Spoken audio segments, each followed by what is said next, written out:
Oh dear, oh dear, oh dear. And not even oh dear God. We'll get to that. We will get to that very shortly. What's going on, people? Nat here, live and direct and in full effect.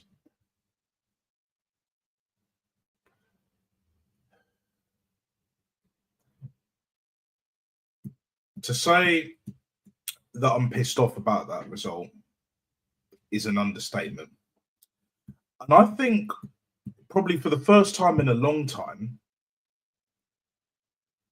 under this management, basically under Mikel Arteta, this result was ultimately down to the players. I'm going to be real. There wasn't really much the manager did wrong. I'm not saying he got everything right. There were some things he got wrong, but the whole performance wasn't down to the manager's ineptitudes, let's just say, so to speak. The players didn't fucking turn up. They just did enough to get a goal with Chelsea being a man down. And don't worry, we'll get to that. And to me, what that showed, well and truly, very clearly, is that they're trying to reserve their energy.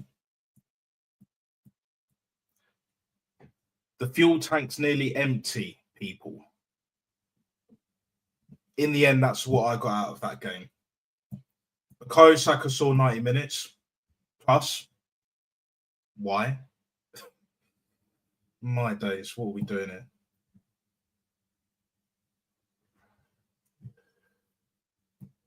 I would love to talk about the positives.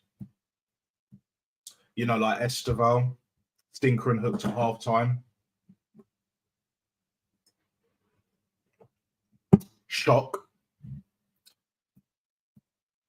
Cole Palmer didn't even get a single minute. Is what it is.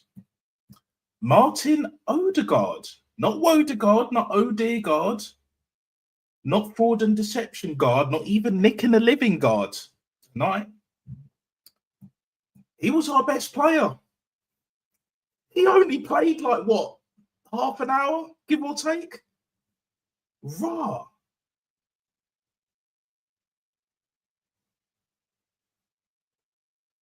You know it's bad when your club captain that's not long come back from injury, been very disappointing, has been your best player. Every time he got the ball, he was always looking to make that pass on the front foot. Wasn't looking sideways or backwards. That wasn't his first thought. His first thought was forwards.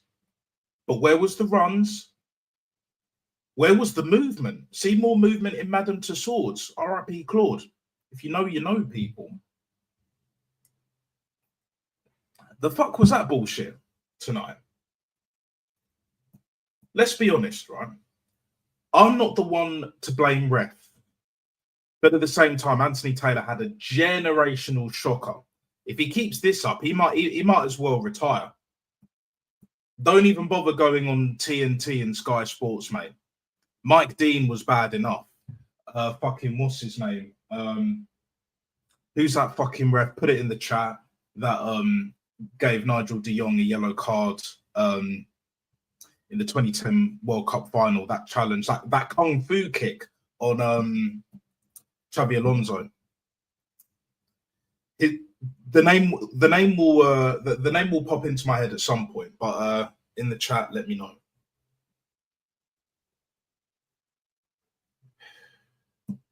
But yeah, absolutely abysmal performance from the referee.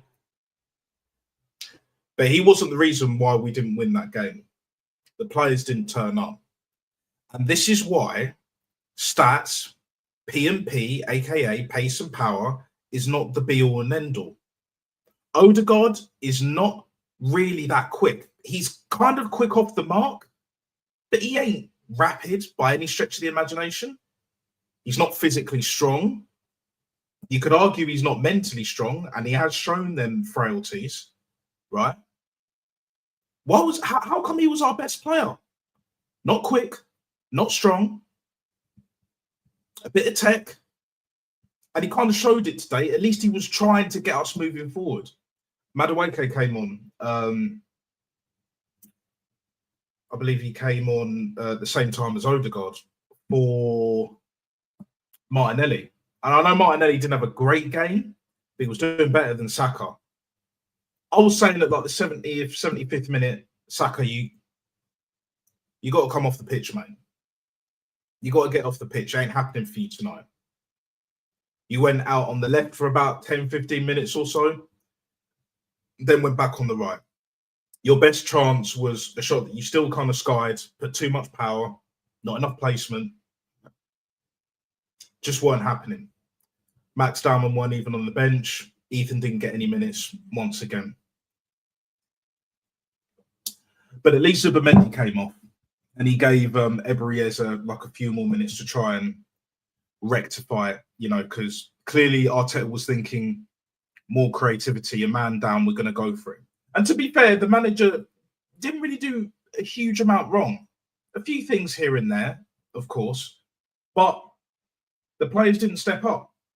And let's be real, Marino, yeah, good goal. But other than that, you weren't good tonight. Mosquera. No, you weren't good.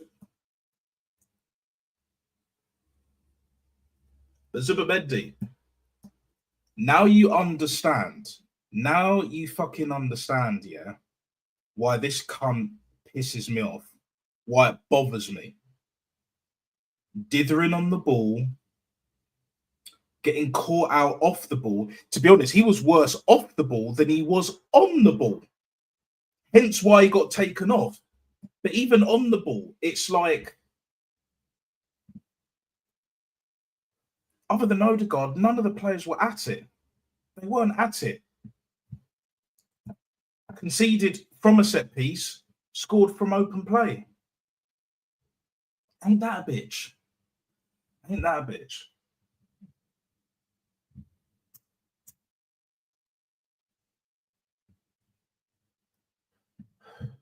Our next game is coming up in a few days' time. Against Brentford on Wednesday night. There will be a match reaction. It might not be live, but I will do a match reaction. We'll see how things go. I would like to get a few more guests because it has been a minute and it has been long overdue. So I will try and organise that towards this up and coming Christmas period, before and after, either way, the new year. But yeah, back to Zubimendi. Rubbish. And I was arguing with whatever his name is about Zubimendi's been great and Eberezer's been shit. Well, Ezer was shit tonight, but Zubimendi's not been great for the whole fucking season.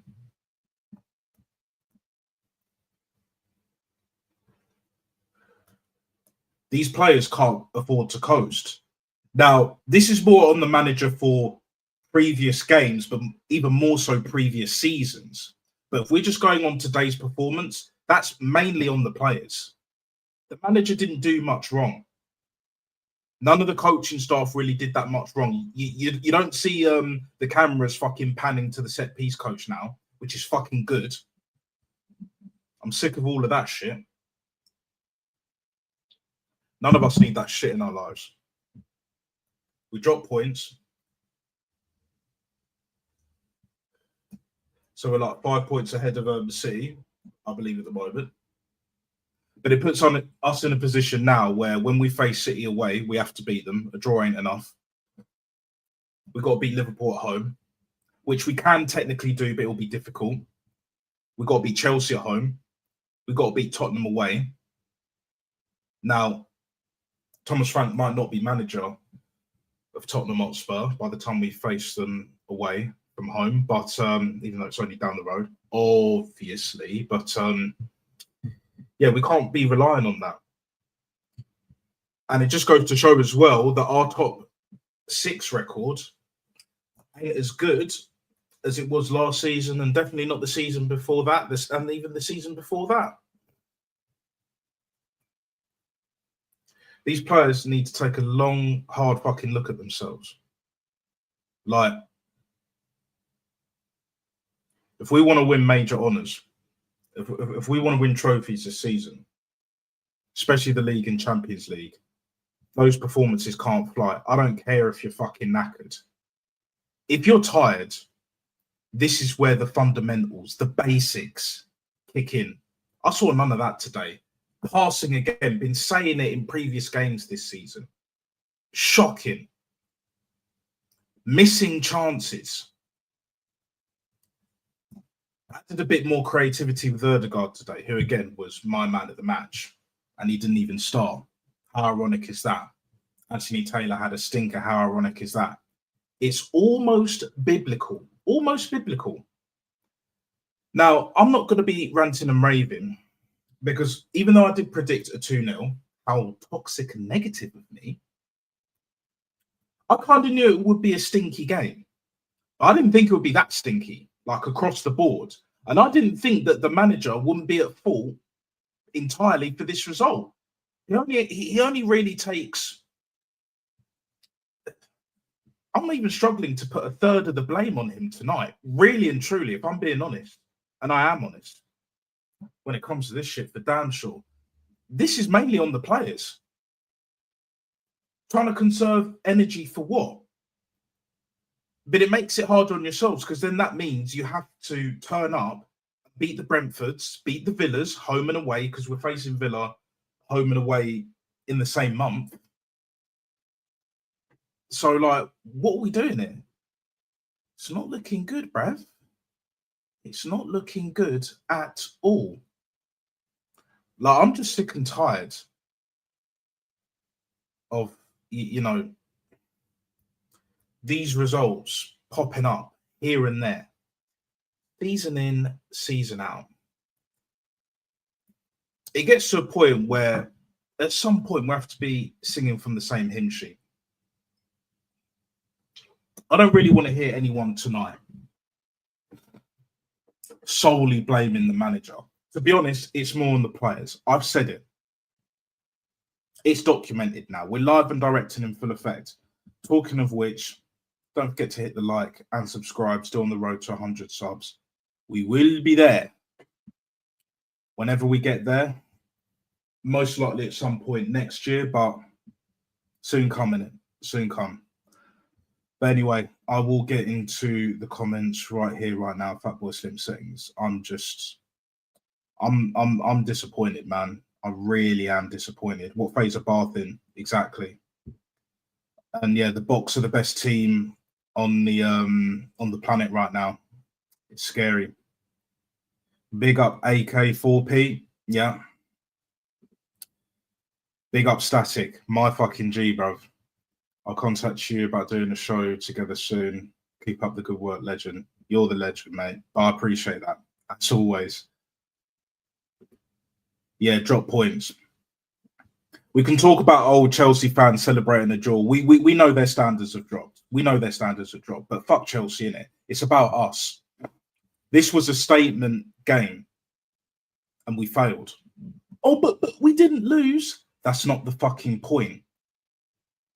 We win this game, I believe, correct me if I'm wrong, people in the chat, but we go 8 points clear because City beat Leeds at home. Foden stepping up when it matters. There'll be other games where, whether it be a Haaland, Turkey, Foden, maybe even Jeremy Doku. Man like Donku, bro. You know what I'm saying? Wow. It is what it is. In a bit static. Much love, as always. The Blue Sharks are circling, Nasta. Yes, they are. And I predicted a 2-0. I knew we weren't going to slap them. I know Gons was mad confident, but it was just like, I knew it would be a bit stinky. I didn't think it would be this stinky because I thought, even though the players are lagging a bit and all of that here and there, you would think they'd have a bit more sense. Even if the manager expects them to do extra running during training that they shouldn't be doing. If anything, they should be doing more rondos and shit, more passing drills, more finishing drills. And taking that into the game with the added real-world pressure that elite level football provides you. in abundance. Couldn't hack it. 10-man Chelsea, you know. They should have had 3-man sent off. Never mind one. That Caicedo one was a given. And even then, Anthony Taylor, generational stinker and hooked, bro. Like I said, had to rescind that fucking yellow card. Should never have done that. Should have given him a straight fucking red. He saw it and he thought it was a yellow. Wow. Wow. God damn it, man. Like, the fuck are we doing here, people? Like,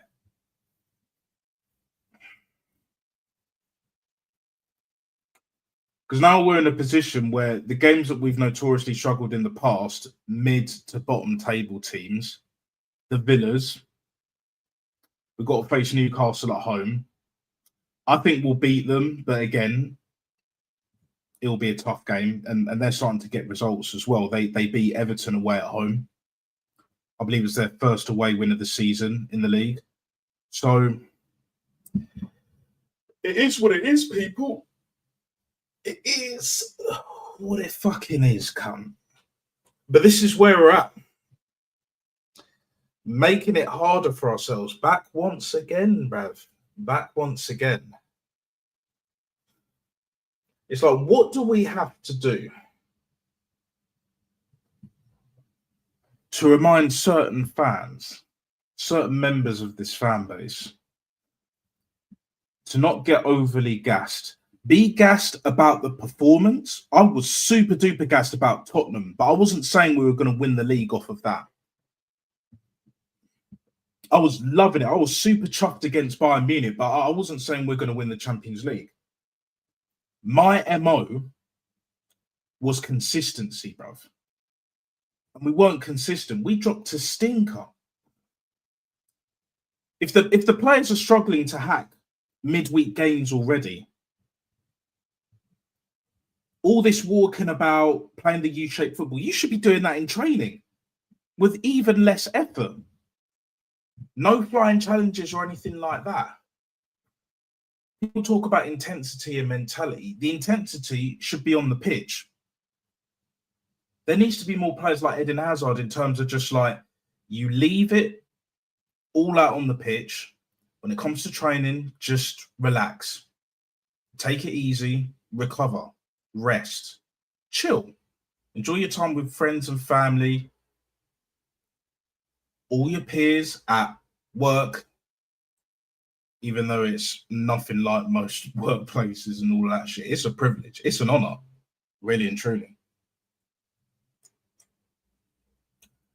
But this is why I still have reservations. And now I'm having more reservations about the players' mentality than even the manager's mentality after today. But what this manager needs to do, because at least he's doing things he weren't doing last season or the season before that or the season before that in that 8-point bottle drop, that 22-23 season. He just needs to make the training super light. Maybe give these players an extra couple of days off because they fucking need it. They fucking need it. Overplaying players is one thing, but overtraining them is catching up to us, man. It's catching up to us. You bottled before Christmas.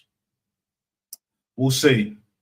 It's not looking good at the moment, but that was a game we should have won, needed to win. They needed to win it as well. Now, you can debate whether they needed that win more, but you see the disappointment in Arteta's face. He was not happy, bruv, at that full-time whistle. And I could tell more than any other result in his managerial career, because in his mind, it's like, I've done things differently. I did my absolute best to try and win this game. 10-man Chelsea. We had chances. Yuri Timber at the end.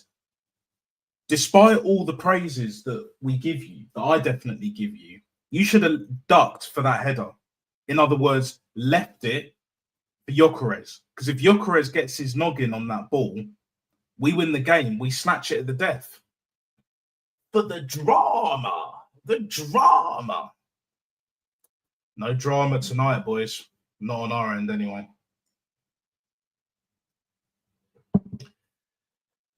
Oh, it is what it is, man. It is what it fucking is. And don't be surprised if there's more results like this moving forward. The stuff that I was talking about on Aaron's channel, big up Aaron. I don't know if you went to the game today. You might have done, but if you do, I want to know the general consensus the next time I speak to you, innit? Because can't fault the away fans, really. Our away fans are one of the best in the world. They're right up there. I honestly believe that for sure. But at the same time, it's just like we can only do so much. Even the manager making certain changes. Yes, he made some decisions wrong, but he's clearly shown improvements. The players have shown improvements recently, but it's the mentality. When you drop a stinker like that in a big game like that, where was the adrenaline? Where was the urgency? How can Martin Odegaard, of all players, be up for this game more than anyone else, including a Declan Rice? And Declan Rice wasn't horrible. He was probably the second best. You could arguably say the best of a bad bunch, either way. But even then, like, made a couple of great challenges. But even then, it's just like, I've been saying it, man. That boy is knackered. Bukayo Saka even more so. Knackered. Them two need a rest. Because if we don't rest them guys, rah. Bomba clot.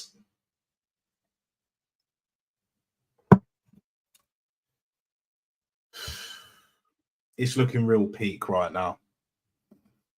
It really is. Like, I had a nice pizza. Tops pizza and all of that. I'd say one of the best in the country, definitely when it comes to takeaways. I don't care what anyone says. No Domino's, no fucking Papa John's, and definitely not Pizza Hut. Pizza Hut, nah. They're not what they used to be. Fuck the rest of them. Tops Pizza is the one, bruv. Pizza Express is okay, but Tops Pizza is the one, mate. I was enjoying that today. And yeah, they scored off of a fucking corner. A man down. Cucurella and Enzo Fernandez should have been sent off as well. That's embarrassing. Wesley Fofana with the elbow. Like, just stinkers all around because Chelsea weren't that good. Esteval had a few chances and a few key fucking chances that he should have put away. Glad he didn't, but that's why he was hooked. Generational stinker and hooked at half time, bro. Miles Lewis-Skelly came on for Calafiore.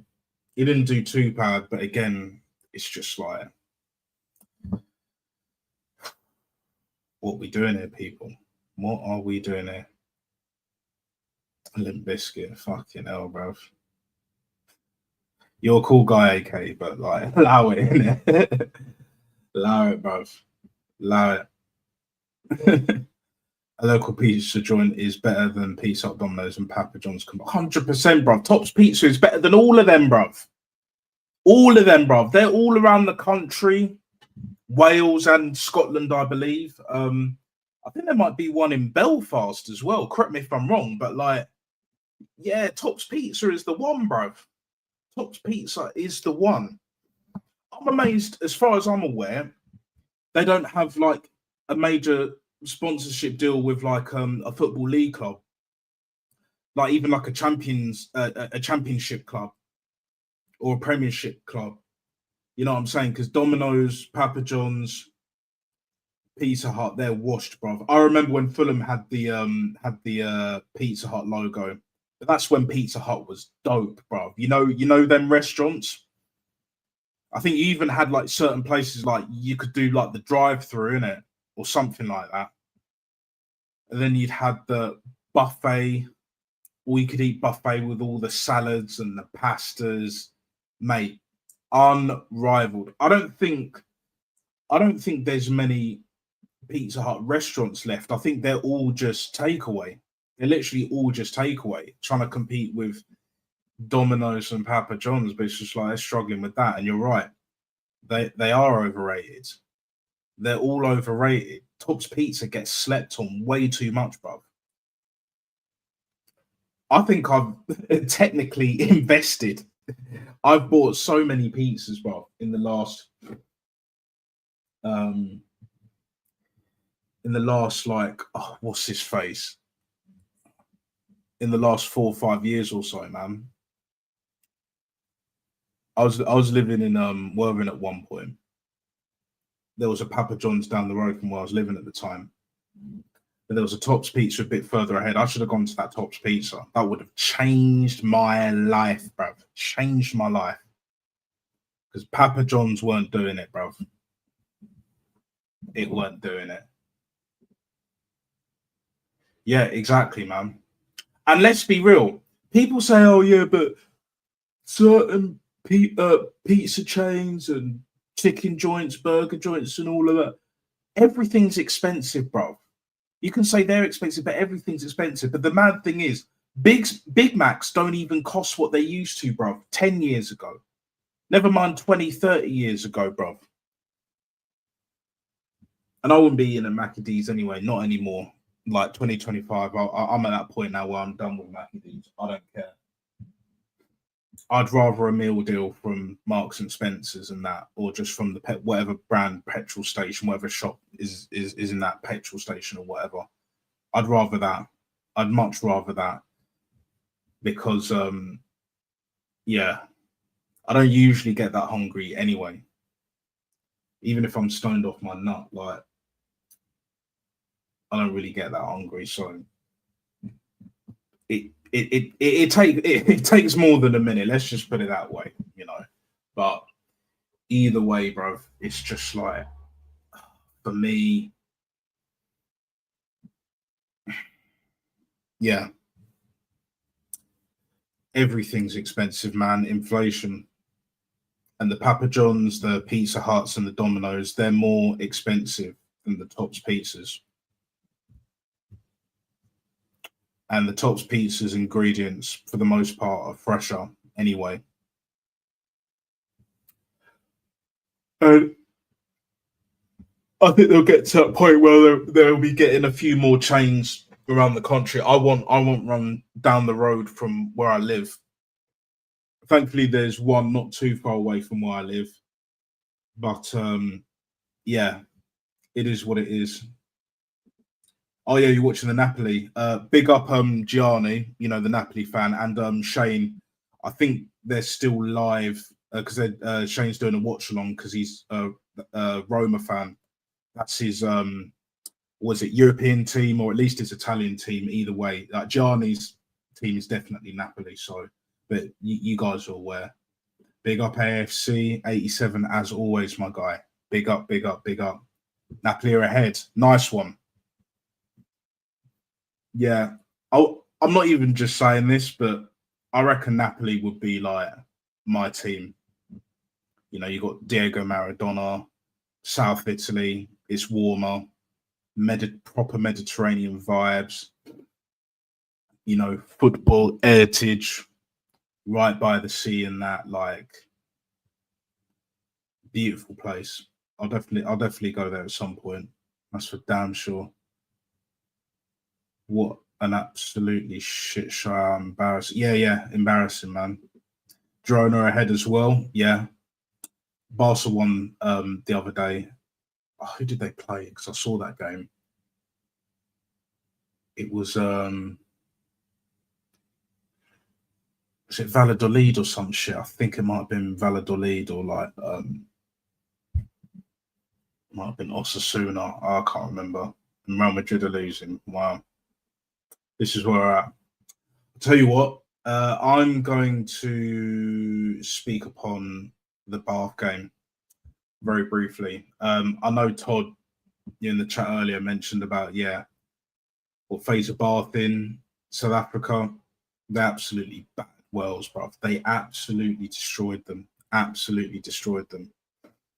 Yes, they had a weaker team, but still, like 73-0 in your own backyard, man. Rotted.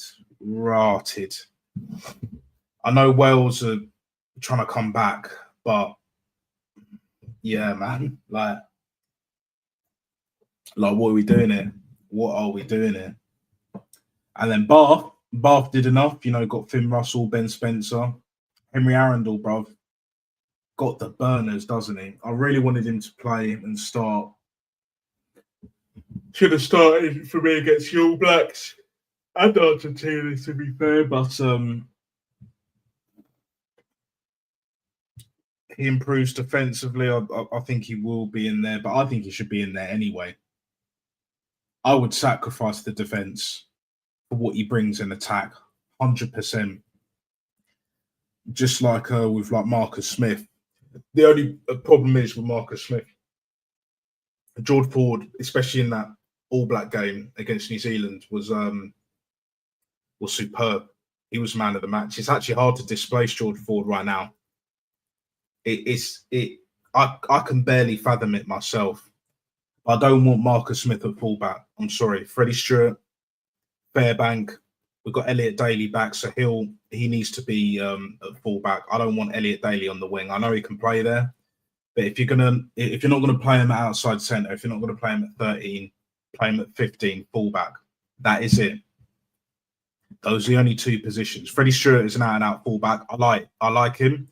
He's basically a modern day, bigger and stronger, but not as quick, not as nimble Matt Perry, and not as good defensively, Matt Perry. If you know, you know, especially if you know your rugby people. Smash the likes up, but most importantly, subscribe to the channel. Yes, exactly, AFC, as always. You've been here since day one, mate. Much appreciated. But yeah, Bath, they won 36 points to 29, I believe. Away from home, Allianz Stadium, in North London, basically Barnet. But 4G pitch, it is what it is. I'm not a fan of 4G pitches. There's nowhere near as much give with proper grass. For me, it's proper grass or nothing. I understand in Scandinavia, and I'm sure Russia, they'll have a lot more 4G pitches because of the extreme weather, especially around this time of the year. And certain places, Siberia for damn sure, the artificial pitches and that. But yeah, grass all the way, man. Grass all the way, bruv. Best believe that. Best believe that. But hey, at least Bath are winning. What faces Johan van Granen and all of that are DOR, Director of Rugby, bro. Do you know what I'm saying? It's mad. Bath could still technically win the treble, but I think we lost to, it wasn't Gloucester, one of the other teams, might have been Northampton or something like that, in the Prem Cup, because it's basically the 10 teams, 2 groups of 5, simple math, quick math. You know what I'm saying? So I don't know if we'll just about get out of the group, because it's basically a top 2 team, because it'll be going straight to semis and then final. So there's no quarterfinal, just semis and final.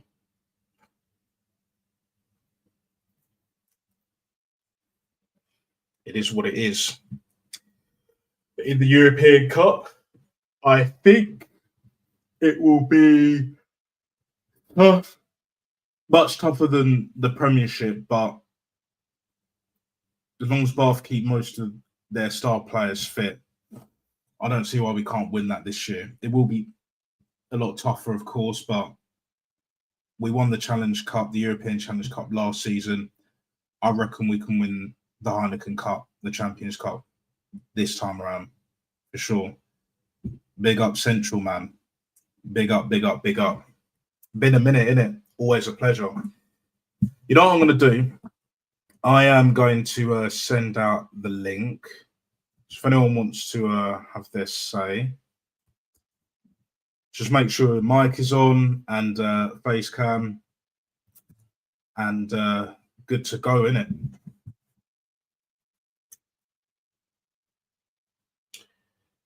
Let me know your thoughts on the game. If you like anything else, at least football, rugby related, we could talk about that. No problem. No drama, no problema.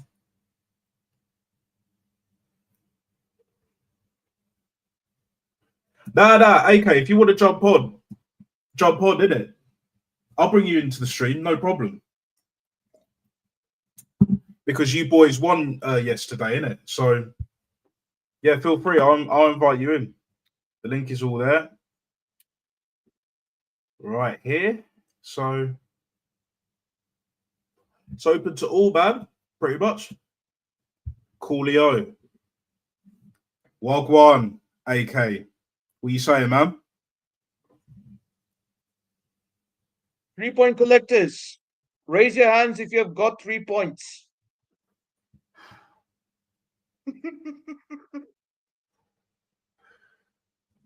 Talk to me. What you saying? Nothing, man. Pretty much. I just watched the London derby. Cool. Not gonna lie, man. Cool. Arsenal once again just can't. Look. I'm gonna be blunt here. You, man, can't even break down 10 men.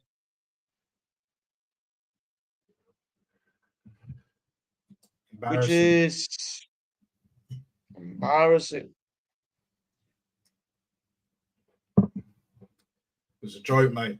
It was an absolute joke. They should have had 3 red cards as well. I'm not even joking on that. Cucurella should have been sent off. Enzo on Maresca. Like, Anthony Taylor had a stinker. But even despite that, we still should have won the game. And we didn't. We conceded from a fucking set piece. From a corner. From a fucking corner, bro. What was the last time that happened? Not gonna lie though, Natster, not gonna lie. Chelsea played your game.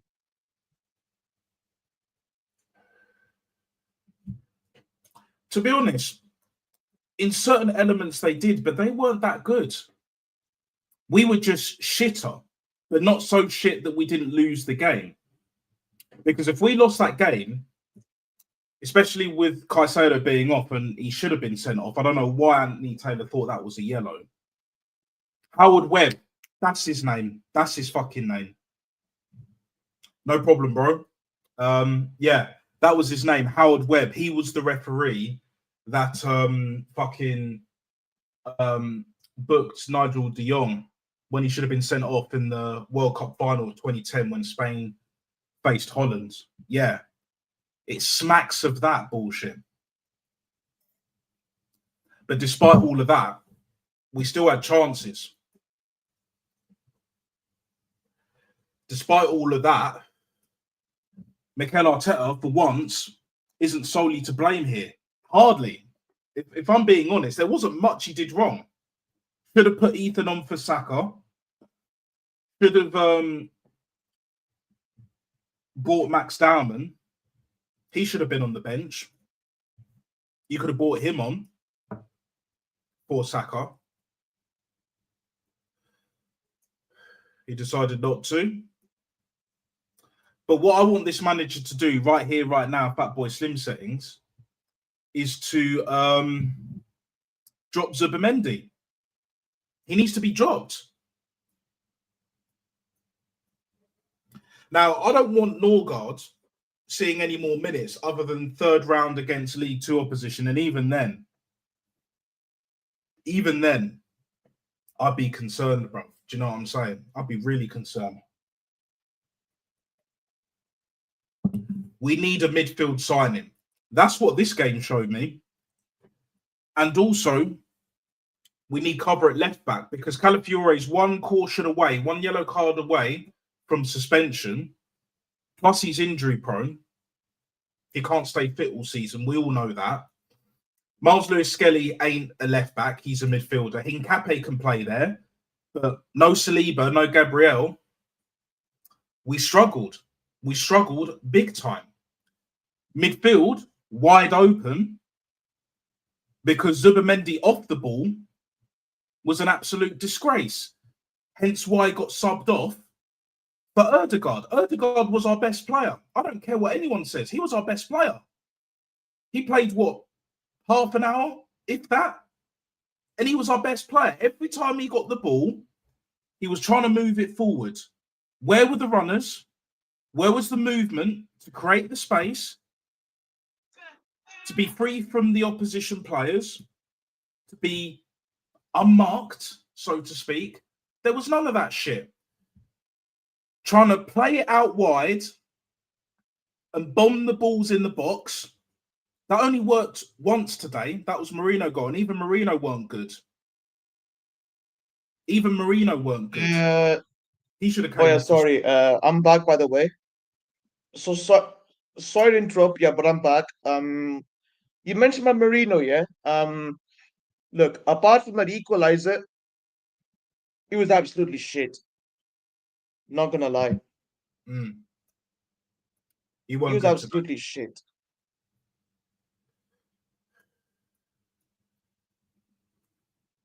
Yeah, he definitely weren't good today. But I've been really and truly, it's the whole stopgap thing. And my biggest concern, which is why I was on Aaron's show on Friday, I was talking about, you know, midfield options, mainly Ruben Neves, Sergej Milinkovic-Savic, or even to save a bit of money, but he'll still be a good player, and he's better than fucking Norgard. All three of them are better than Norgard. Paul Pogba, let's not even go there. James Ward-Prowse, that's who I'm talking about. James Ward-Prowse, different option, better positionally, better tactically, just a better all-round footballer. And right now, I think he would do a better job than Zubimendi in that midfield.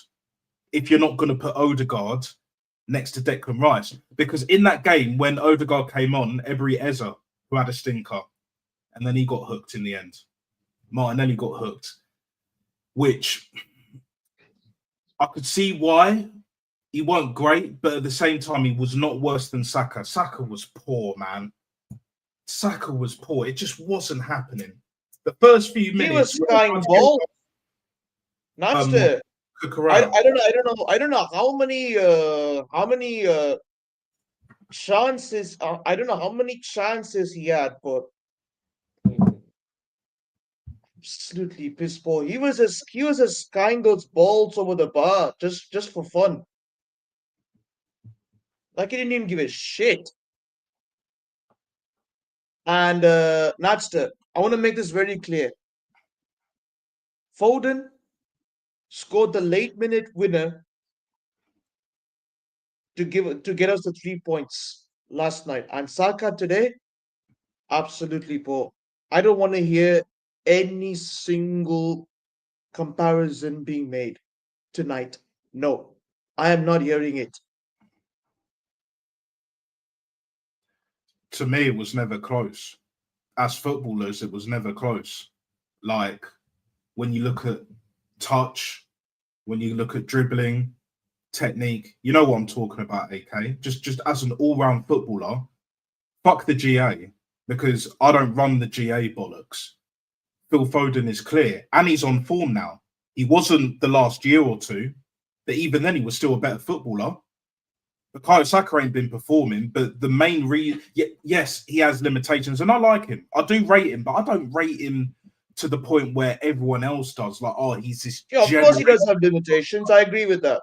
Nah. Natster, look, I agree. Foden does have his limitations. And I was more talking about Bukayo Saka's limitations. Foden, in terms of limitations, I don't think has many, because Foden is much superior on the ball. The things with Bukayo Saka, there's a few things that he does well. He knows how to shield the ball. When he's on it, he can slap one. Obviously, it didn't happen today, but that's been the case for the longest. He got 1 assist today. Well done. Well done. You were still shit. which is why none of us here, really and truly, go on about GA. Madueke weren't happening. Didn't do enough. Yeah, he tried, whatever. But again, against his former team, should have done more. Hardly played on the right. And we're going to keep seeing this and seeing this. Like, Bukayo Saka just needs to be, he definitely needs to be dropped. I want to see Ethan on the right. I'd rather see Madueke on the right at this point. Max Dowman needs to be back on the bench because Max Dowman and Ethan are technically better than Bukayo Saka. I don't care. Bukayo Saka is not getting the GA. If you're performing shit, get the G and get the A. More so the G than the A, in my eyes, because of where he plays. But if you're not performing and you're not getting GA, no one can say shit to me.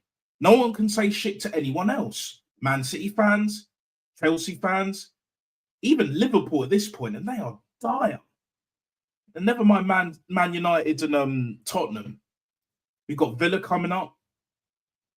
You know, we'll be facing Newcastle at home at some point soon. We've got Brentford next at home. We should beat them, but the way things panned out tonight, it's not going to look comfortable because then players look knackered. Now, I'm not using that as an excuse as to why they performed badly.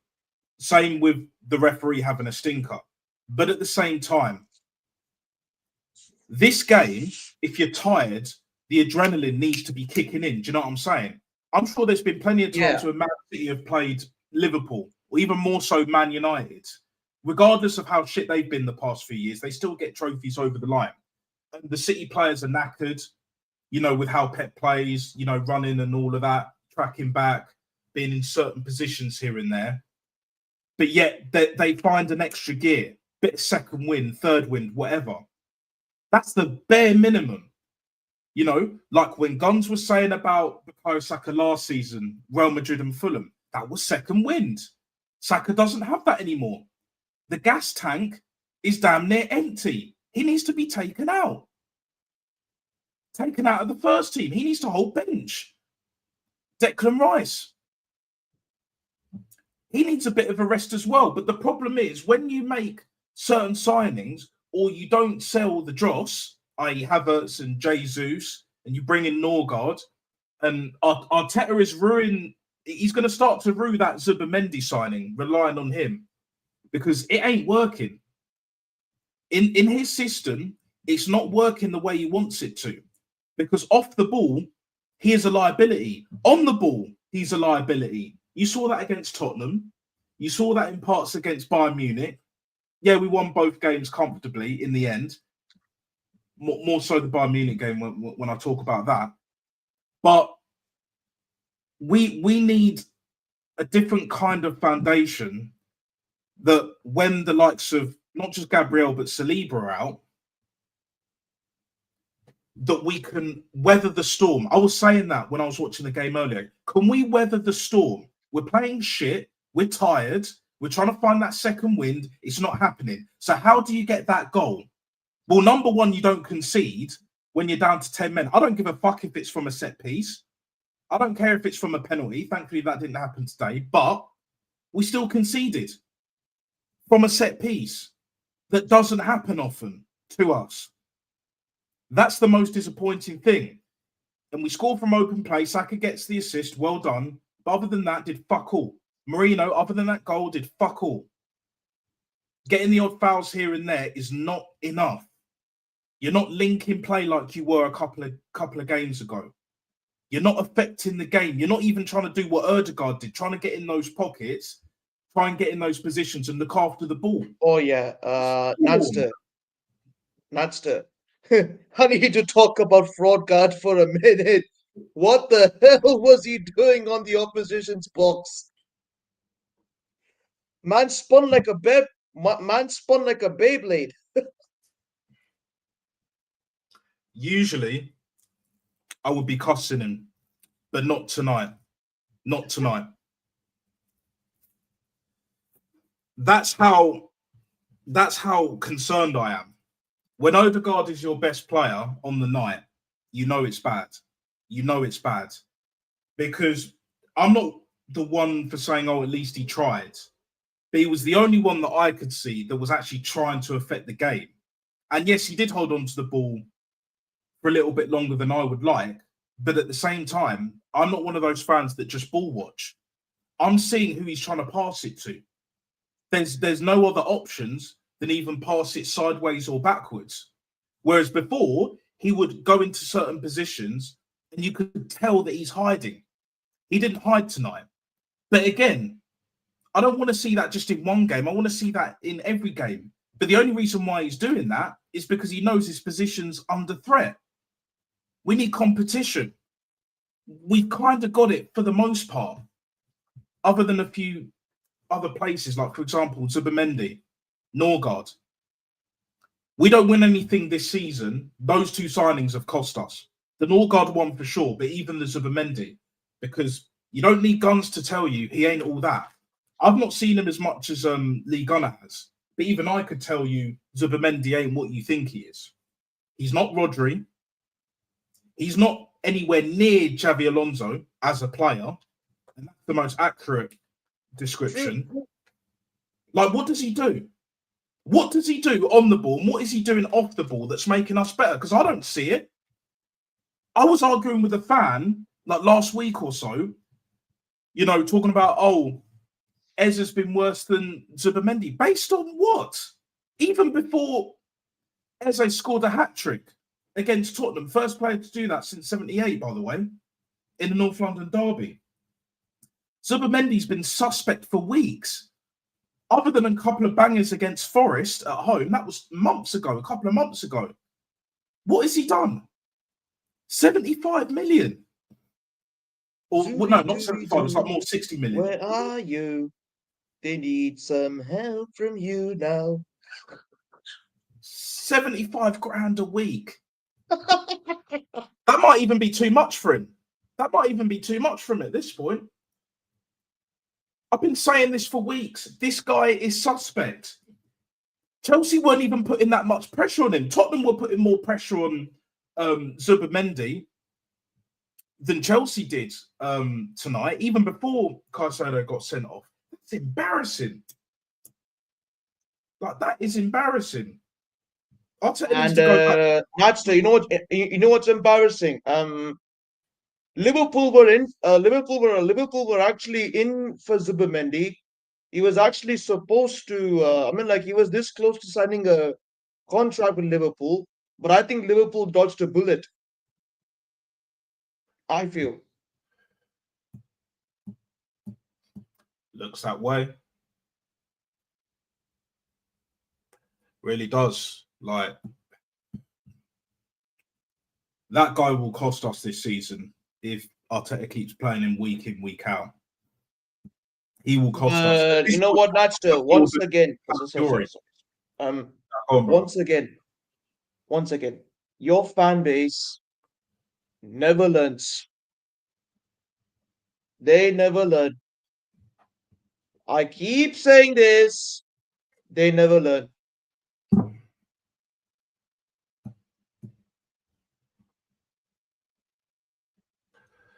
This is the problem that we have.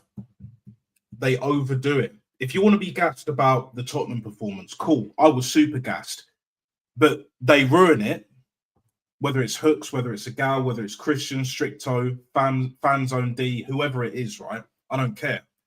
They're talking about, oh, we're winning the league now. The league is done. What do you mean the league is fucking done? It's November. We're going into December. We're not even technically halfway there yet. These motherfuckers. Exactly. These motherfuckers, I swear, bruv. I swear.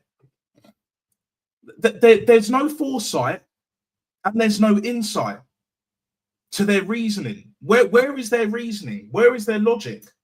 It makes no sense. We're favourites for the Champions League. Based on what? We've never won it.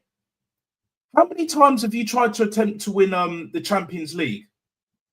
Yeah? Yeah. Many times. I'm not won it. Natster. Sorry, Natster. If you're talking about Champions League. We actually tried winning. We actually tried winning the Champions League for 8 years now. And in the treble season, we finally won it. We won the treble. And plus 2 trophies to add to our collection, the Super Cup and the Club World Cup You should in have won one the season. you should have won the quadruple in that season because it was relegated to Southampton that knocked you out of the League Cup. I'm still miffed by that. You should have really been the first team to win the quadruple. Because, We should have. yeah, should have won it all, mate. But the treble is still an unbelievable achievement. Don't get me wrong, but you see the levels we're dealing with. If your fans had the level of arrogance that most of our fan base has, especially online, from you guys, even Chelsea to a degree, Man United in the past, Liverpool to a certain degree, I would hear it. But from our fans, no chance. We're not even close to winning a league yet. This is why Guns and also we've been saying, oh, November champions, October champions. I don't see us even being December champions at this point right now because there's certain players that are costing us. Certain players are not available. Gabriel's out. Saliba now out. Jesus just comes back, but he's not going to be the same player. His ass needs to be sold in January. We need reinforcements. Mm-hmm. We need a left back that can either start or be a backup to Calafiore when he either gets suspended, because he will get suspended at some point because he's rash and he can't defend, ultimately, when it matters, or for when he's injured. And, you know, Miles Lewis-Skelly ain't a left back either. So, like, we got rid of Kieran Tierney. He's the only player that we let go that we haven't replaced. Because even Thomas Partey we tried to replace, but with the wrong player. Different type of player that's not working into Bamendi. But Central Man Sports, big up. I know you've been waiting a little bit patiently. What do you think of tonight's performance and all of that, my brother? This is absolutely poor. I was like, man, I was shouting for Saka, man. This is why this sums up today's football. Like today's wingers, man. All they care about is getting their names on the score sheet, you know. But I think we should have got beat. They were the better team, you know. We should have had an opportunity to win full throttle and beat them. And now we had an opportunity to go 9 points clear in the top of the table. Now we're 5 points. Man City's, you know, breathing down our necks. And, you know, December, we got like a busy December Christmas period. We got like, we got Villa and we got Brentford this Wednesday. I think we got a Champions League game. And also we got Crystal Palace in the League Cup in the quarterfinals. We need to win. I don't think we're getting a result out of that, you know, with Glasner, you know, like, and, you know, like, man, we're dropping points. Like we see that in the Sunderland game. You know, we had an opportunity, you know, Sunderland. We should have beat Sunderland, but our manager, our great manager, took off Eze, put Mascara, a defensive player. We were trying to like kill this game off. And now against Chelsea, you know, we're just like sitting back, not pulling up, no fights, you know. Yeah, it makes no sense. So we pull up a fight against Bayern Munich, you know, in the Champions League, and then all of a sudden, nope, we're just like sitting up, we're just like, I don't know, park the bus, you know, not park the bus, we're just not doing anything against Chelsea, you know, probably the weakest Chelsea team in our lifetimes, you know, but yeah, it's like, man, this is a sign like we're gonna bottle the trophy, man. We're gonna bottle it, man. It'll be 22 years since it'll be 22 years in May of next year, and keep this shit up. It'll be 22 years going on 23. You know, we're not gonna win. It'll be another season without winning nothing. You know, we'll be like 5 years going on 6 years, 6 going on to 7, and then you know we need like. This all barks about. I'm gonna like our defense is okay. You know, defense is okay. You know, but midfield is still weak. You know, I think our two best midfielders. I'm talking about in the central part of the midfield is Rice and Eze. and like the wings, yeah, it's so and so. I think we got good in attack, but we need to strengthen in the in January, man. We need to replace. We haven't replaced Partey, like Super Mendy, like the guy. This manager is not going to drop him. Like, why are we not giving Northgard a game? See, like what managers do. If the player is not performing well, you drop him. Saka needs to be dropped. He keeps playing Saka. Not not giving this Dalman kid a game, or maybe going the transfer window buy a winger. Let's play wingers out in the market. And left back. I think I don't know. Like the centre backs today. Mascara, man, that's probably his worst game. I saw of him. But ever since he came to Arsenal, he's been okay. He's been probably our good centre back. Hakapié, I think he's okay. He did okay. Yeah, he was decent. He wasn't great, but he weren't. He wasn't that great, but he's he didn't do bad. He's kind of like 5 out of 10. He's okay, kind of there. But let me ask you a question, Central Man. Like, what do you put the drop points down to today? Do you put it more to the manager, or do you put it more down to the players for not turning up? Because I think it's the latter from what I've seen. I have to go down with the player. I think I have to go. I don't know about the manager. I think should have to be honest. I think he should have played Madueke from the start. I feel like give him a game. I think he's been okay. He's been okay since he's got there. It's hard to let's judge him at the end of the season if we won trophies or not. But Martinelli, man, he's not.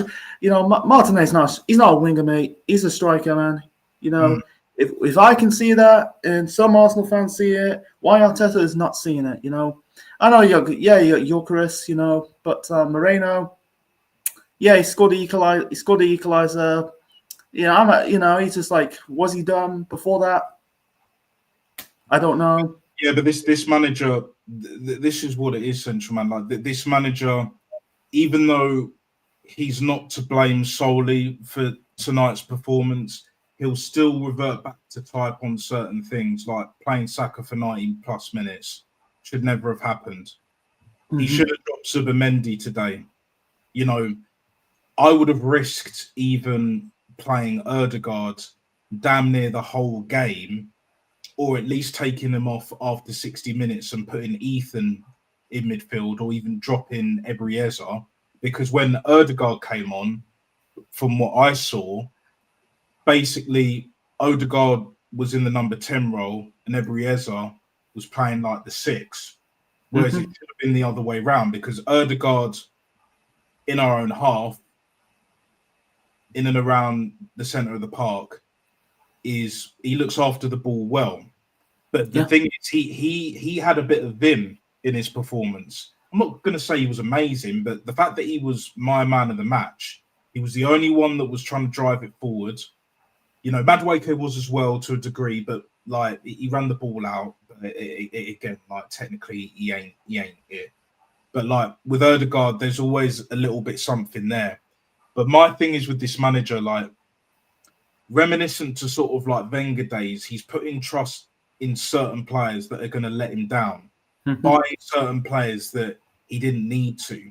And he's in a predicament now where he's resting certain players more, but it's too late. You should have been doing that years ago. That 22-23 season, Saka should have been rested or at least taken off after 60, 70 minutes.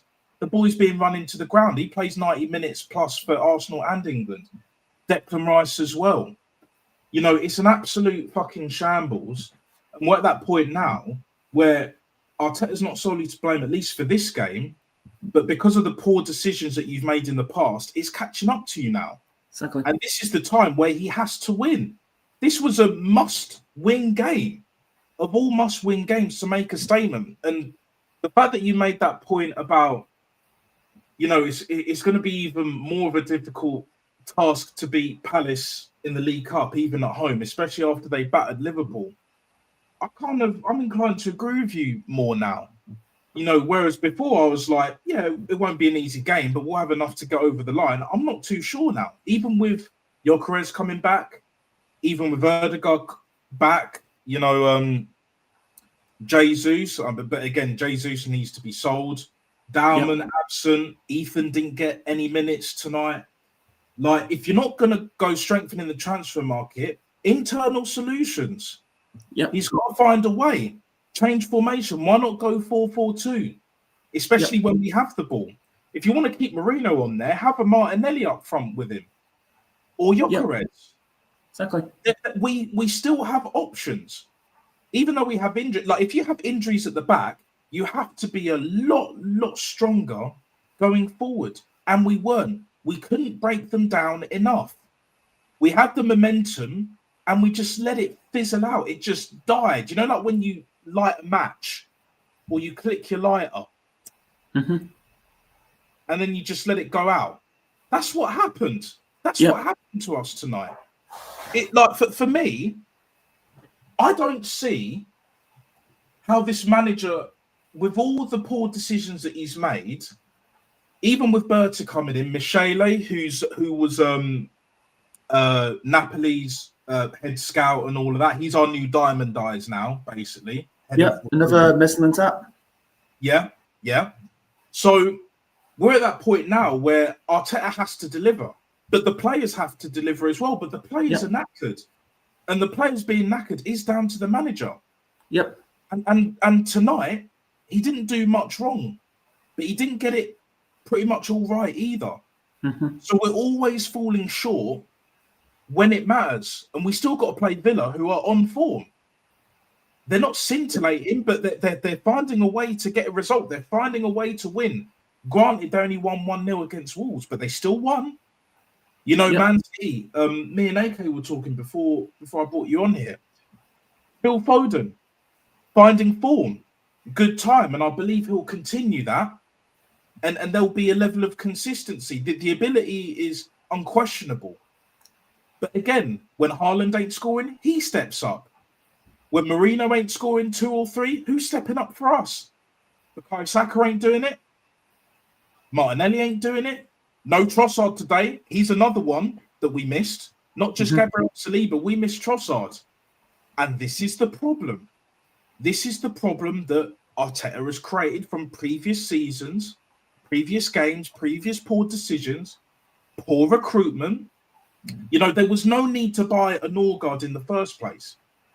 When we're talking about we need reinforcements, especially in the midfield, I'd still go with the left back, but also I would add a winger as well. And selling a Jesus, trying to get all those wages off, I believe will help. I think if we get rid of another couple of players, Ødegaard, especially after this performance, and I know he won't leave in January anyway. He might even not leave in the summer. But Havertz needs to go. Yep.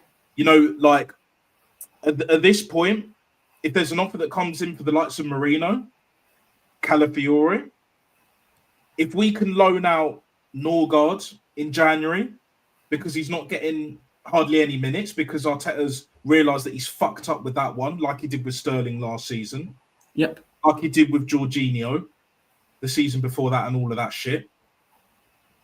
You know what I mean? Like it's time after time that he makes these decisions.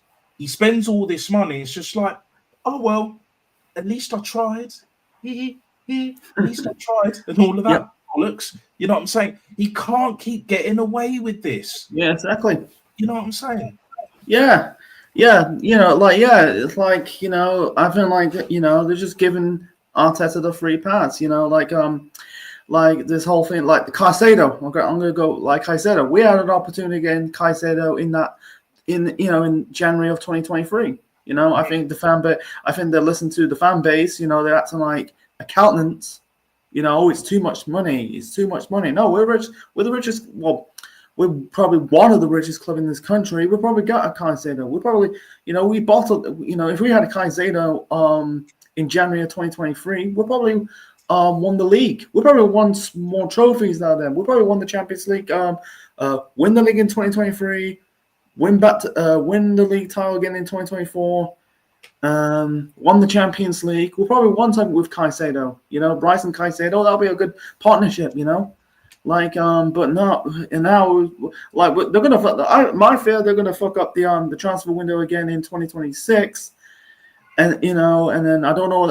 Man, there's gonna be a lot of crappy excuses. Because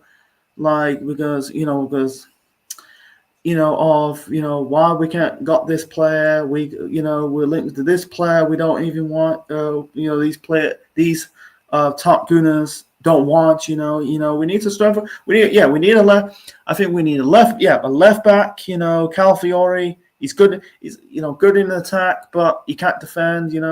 Why can't just play Hakapi in that left back position? I think buy us another centre back. Buy another. We need another centre back. Raya, I'm scared. I'm getting tired of Raya, man. He's just too. He's another another Spanish version. He's like a Spanish version of Joe Hart. That's what I could describe David Raya. He's a Spanish version of Joe Hart. I am so glad you mentioned that. I don't think David Raya is a bad keeper, but you've heard me say this before, Central Man. He is a great number 2. He's not an elite number 1, not just because of his height, because he's not at a level. Yes, Neuer is past it. Do you know what I'm saying? But even peak Neuer, like from 5 years ago and all that, you see the levels.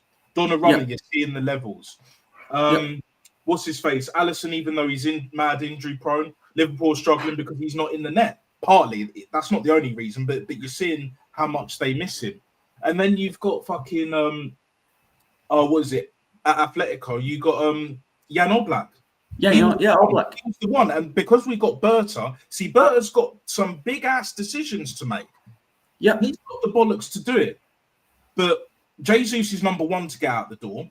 But I would also try and loan out Norgard for half a season for the rest of the season. I don't care. Oh, but we can't do that. We just bought him. I remember Graziano Pella was bought from Roma. He went to Southampton. 6 months later, he was sold. He wasn't even loaned. He was sold. Yeah. So it can be done. The rules haven't changed on that, as far as I'm aware. He can definitely be loaned out. And with the Jesus money, if we can sell a couple of other players, I don't think he'll sell Calafiori. I would.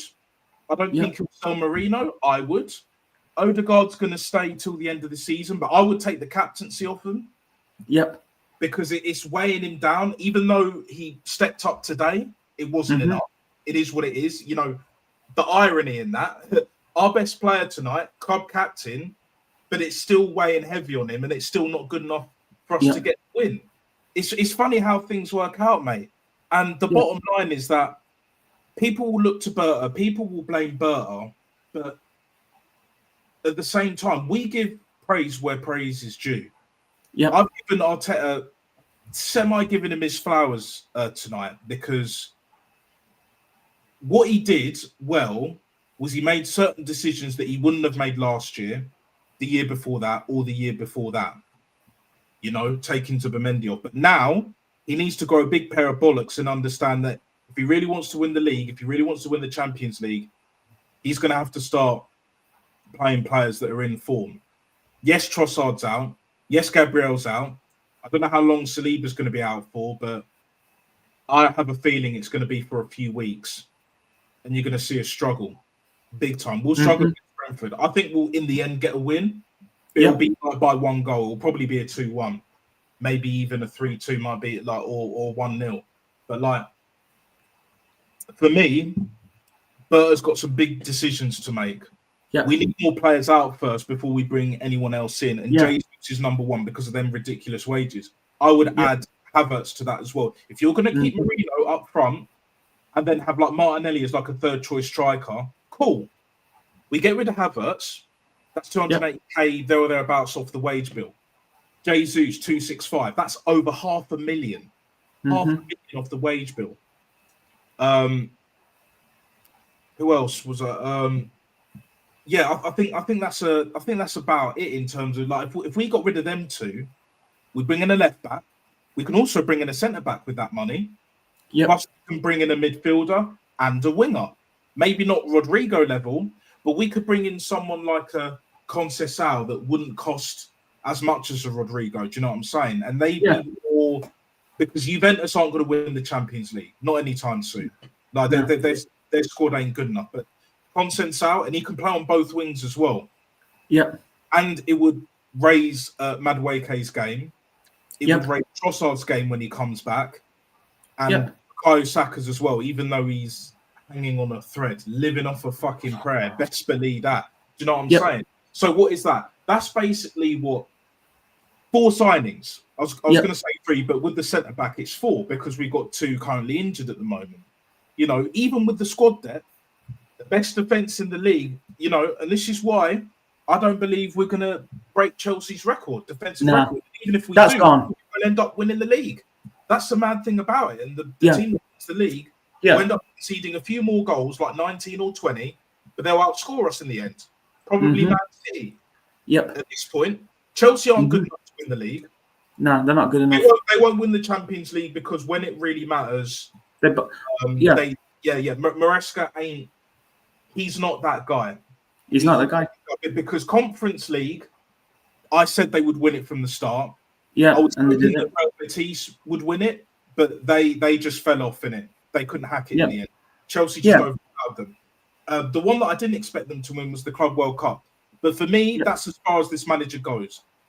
His best bet is to win an FA Cup. I think they're still in the League Cup. Yeah, still in the League Cup as well. Those are his 2 best options. Those are Chelsea's best options because they're not winning the league because they don't have the mindset.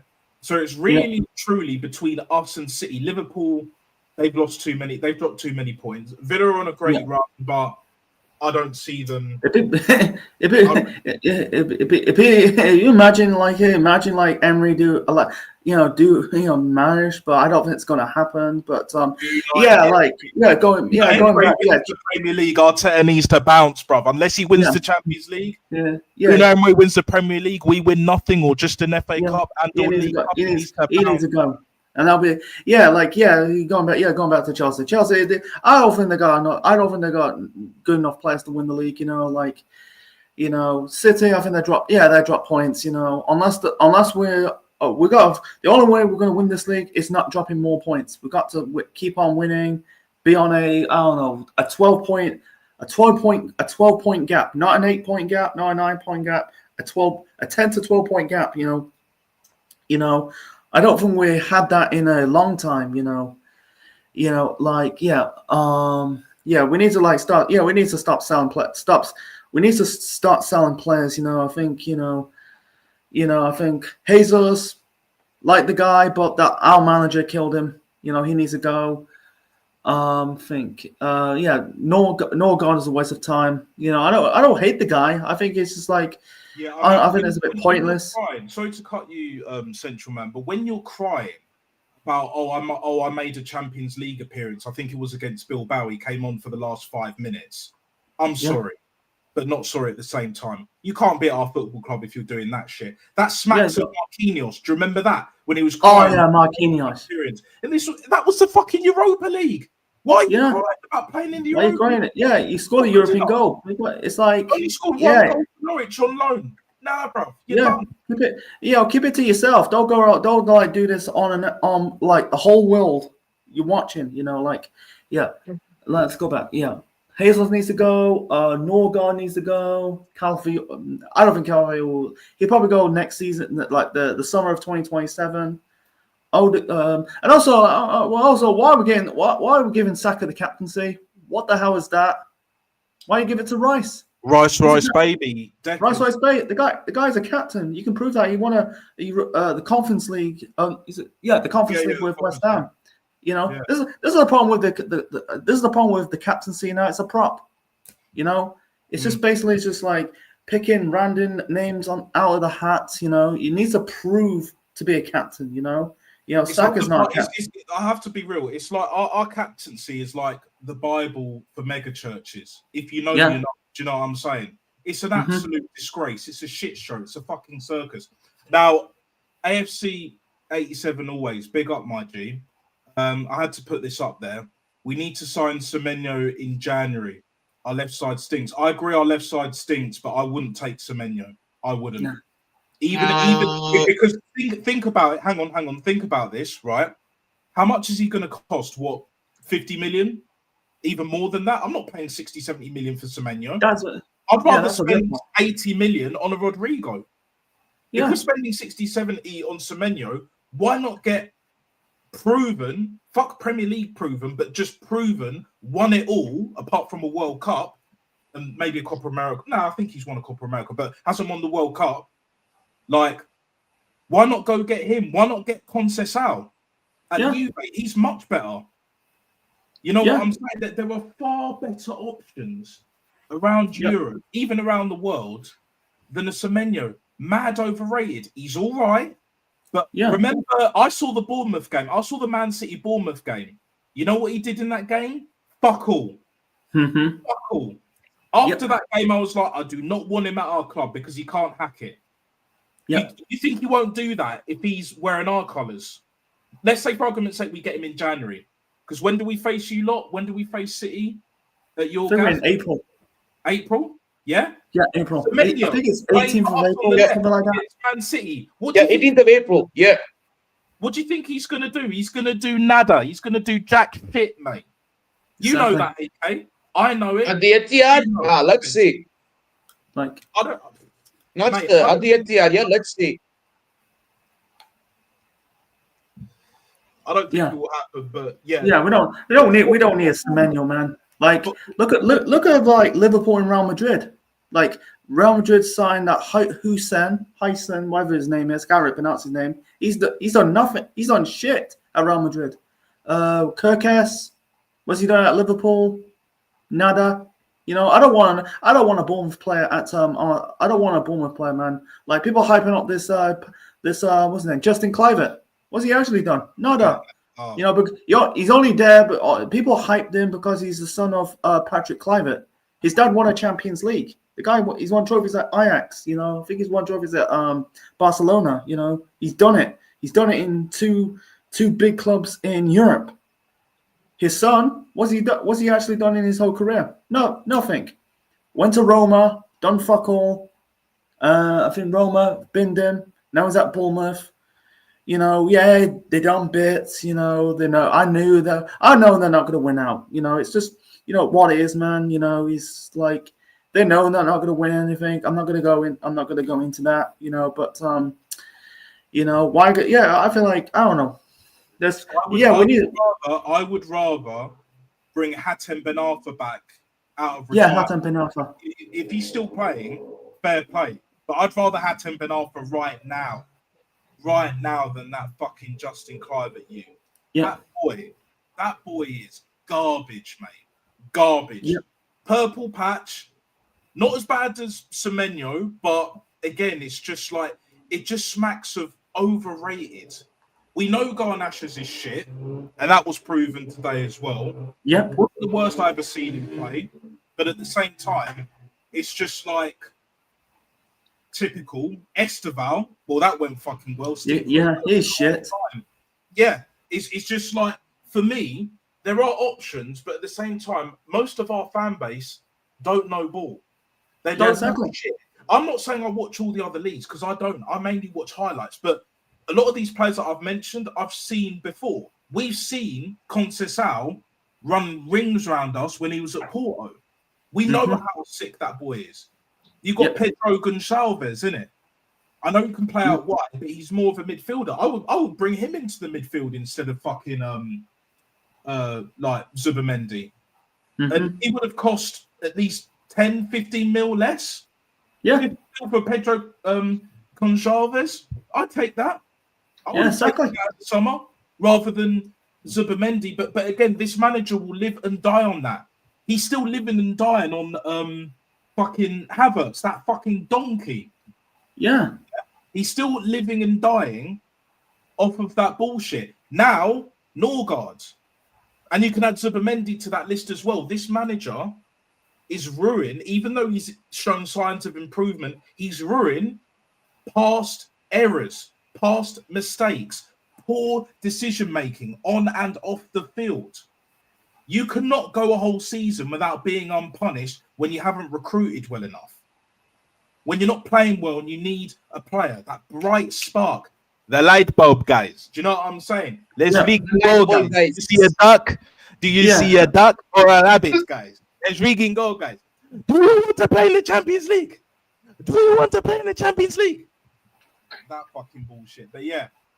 Anyway, like for me, like this is make or break. December, Christmas time, New Year. This is make or break. We're going to see what this team is really made of, injuries or not. There are no excuses. You can blame Anthony Taylor all you want tonight. He failed us. He was shit across the board. He tried to let some things go on the other side, where debatably they could have got a couple of fouls. But even then, man, even then, it was just like, you know, like in boxing, if you watch boxing or UFC, but especially boxing, when you're losing on points, and you know the judges aren't going to give you the decision, you know the referee ain't doing it, what do? Do you just hope that you're going to win on points, which is what a lot of these boxers are doing? Or do you take it into your own hands and absolutely demolish your opponent and go try and knock him out like what Bud Crawford did? Elite. Yeah. Elite Yeah. mind. Canelo is dusted, bro. And I rate Canelo, but he's not what everyone thinks he is. And Bud Crawford showed him levels. He basically admitted that as well after they fought. You know, this is what we're dealing with. Arteta is not an elite level manager. Yeah. But you don't need to be that elite to win a league. Champions League, maybe, plus a bit of good fortune and all of that, luck, whatever you want to rub of the green. But when it comes to winning a league, there's not really much luck involved. Yeah. You know, maybe you get a bit of sway with injuries and all that, but everyone's getting injuries. Yeah. The pile-up is mad. The players are playing too many games, especially when you add the internationals. Like the Nations League, they need to get rid of that shit. Yeah, they need to get rid of the Nations League. To be fair, like I think back in the day, you know, I know it's before my time, you know, I think they used to do called the British Championships. You know, it's basically, I'm guessing it's the footballing version of the Six Nations or the five. Oh, back then it used to be called the Five Nations. You know, I'd rather bring that back instead of this shit Nations League. Why get like this is why get those like why international? Why just like take notes by rugby? Rugby do like in rugby and like in rugby union they do like you got the autumn internationals, you got the Six Nations, the summer internationals, and the rugby championship, and also you got the World Cup. You know, you know, they don't play international rugby every month. You know, it's a few months, you know, like you got the Six Nations, that's about February to March. The Summer Internationals, I think that's like what, July, August, something like that. And then you got the Rugby Championship, and then you got that. I think they changed the format of the Rugby Championship, forming known as the Tri Nations. They're resuming it in the next few years' time, and then you got like the Autumn Internationals, they call it the Equator series. You know, they do it every November. You know, they don't play like in international football. It's like every month, like September, like okay, great example, August, international football, international break. Yeah, no, they definitely don't need to do that shit. Like rugby's a bit different because international is where it's at, whereas with football is the opposite. But AK, I saw your message in the private chat. You said you got a bounce in it. Shout your channel out if you have one, or where they can follow you and all of that shit. Absolute pleasure having you on, mate. Big up, mate. Cheers for having me on. Guys, I'm on Instagram, AK CW City. I'm actually gonna start posting some shorts probably in a month or two. And yeah, man, we're just 5 points behind Arsenal, and if you could just keep up if they can just keep racking up the wins, I think definitely the pressure will be on Arsenal's necks.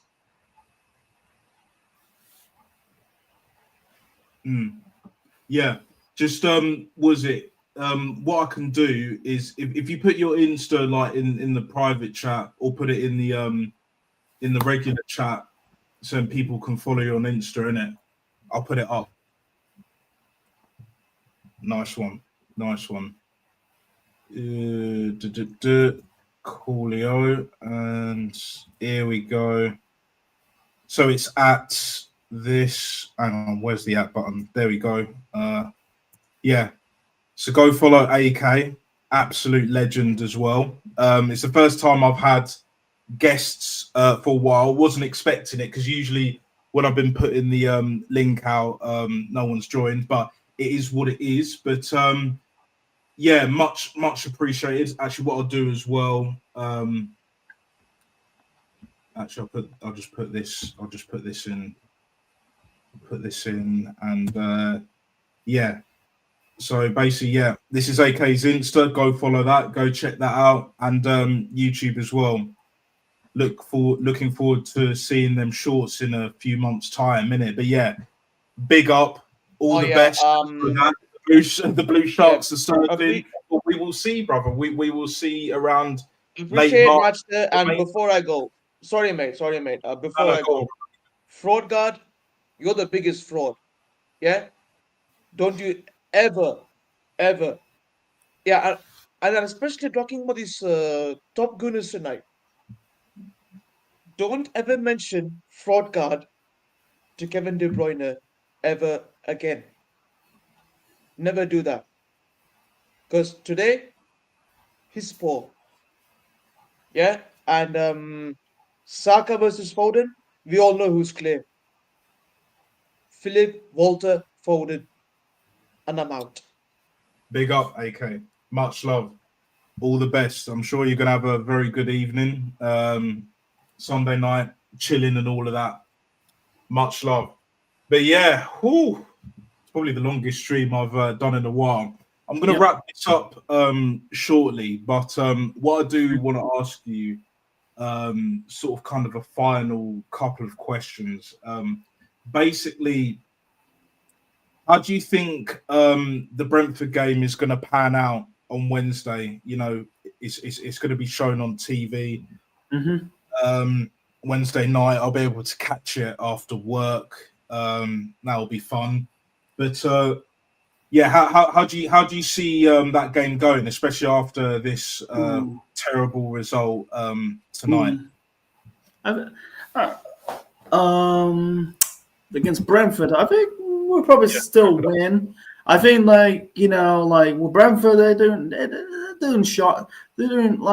okay. You know, they beat Man United at home, Liverpool at home, but we need to I think it'll give them a bit of confidence. You know, Brentford, you know, like in the past they do give us a shock result against us. You know, in their first game in the Premier League or the top flight for how many years, in donkey's years, you know. And then I think in that season we bottled the 8-point lead. They drew 1-1. But yeah, we need to get that. I think we need to step up. That what's the name? That what's that striker? I think it's Igor. What's it? Igor Thiago. I think that's his name. I think they they kind of replaced trying to replace Tony and Visa and then Bumo. You know, but you know, we need. You know, we need to man, we need to start winning. We need to beat them if we can. If we can't beat a 10-man Chelsea team, a weak Chelsea team, how are we going to do against Brentford on Wednesday? No Cole Palmer as well. Didn't even get on the fucking pitch because he was on the bench as well tonight. Yep. This is where we're at. What do you think the score is going to be? Because I'm going to go with a 2-1. I think we'll concede, especially because of our defense being a bit shaky at the moment. Yeah, I think. Yeah, I go with 2-1. Yeah, I'm gonna go with 2-1, man. You know, it's not gonna. It's just I think it's similar to the past game about, you know, was it a month ago, something like that. You know, 1-0. You know, I thought we're going back to the whole boring Arsenal thing. You know, we're just like score the goal and then just sit back, not creating any more goals, and then these wankers on social media hyping up like we're scary again. You know, come back in May if we win something. You know. Yeah. I hear it, man. I hear it. But anyway, we are definitely going to wrap up. Yep. 90 minutes plus, putting in more work rate than the boys did tonight. Yep. You know, generational stinker and hooked. The only one that could really hold their head up remotely high is Odegaard, maybe the manager as well to a lesser degree, which is kind of an indictment of where we're at right now.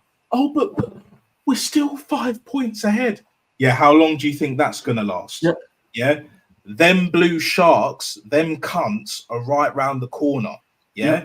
If they smell blood, they're gonna go for the kill. We've seen this pattern multiple times. And I don't want to be the guy that says, I told you so. I don't even need to say it. I'll just give you that look. That's all I'll need to do. Do you know what I'm saying? Something along those lines. But either way, let me know what you guys think in the comments below. Hit the like and subscribe button. The notification bell, hit that so you will never ever miss when I go live and direct and in full effect or when I upload the next video. I think for Brentford, I might do a stream. I don't think it will be this long, but if not, it will be in upload format. I'll probably need to do. I'll definitely need to do some more uploads. But I did a couple the other day. I did one for the Bayern Munich one on a Wednesday, but we'll see it. We'll see how that goes. We'll see how all of that pans out. But yeah, hope you enjoyed the show. Stay tuned because there'll be a lot more coming soon. Stay true to yourself. All the best. Try and enjoy the rest of your weekend. I mean, there's not that much left of it. And yeah, I will see you next time. Peace.